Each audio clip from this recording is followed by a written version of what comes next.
Good hand washing technique. Could be a surgeon. I don't know yet. Oh. Oh. Oh.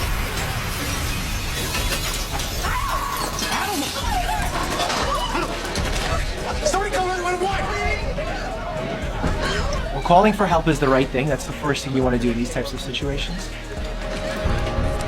His jugular vein's been cut. Does anyone have a clean cloth? How does he know it's the jugular vein? That's pretty impressive. That's great.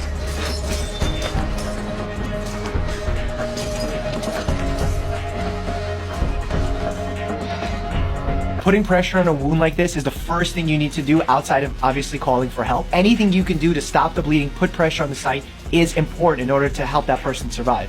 You're killing him. I'm saving his life. He was bleeding out.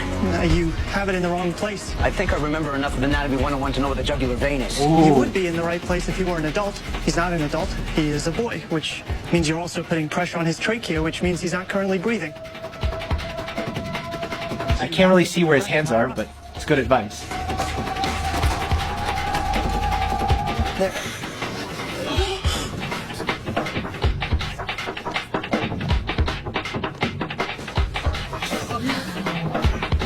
Don't take it out.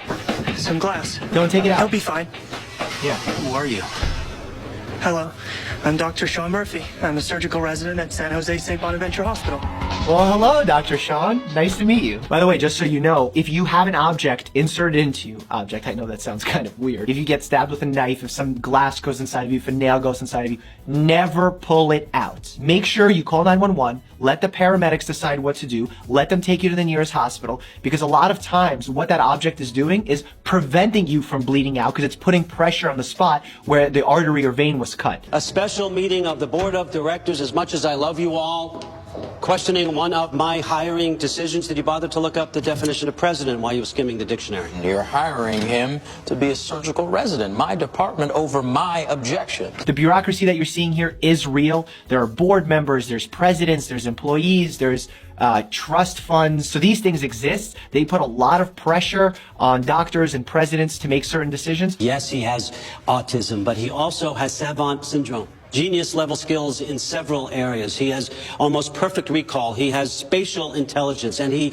sees things and analyzes things in ways that are just remarkable, in ways that we can't even begin to understand. Those are assets, undeniable assets for any doctor, particularly a surgeon. I'm not gonna lie, I agree with the president on that. As a surgeon, it's more important to have very good spatial ability, to be able to have perfect recall, to understand the anatomy perfectly, than it probably is to explain the complexity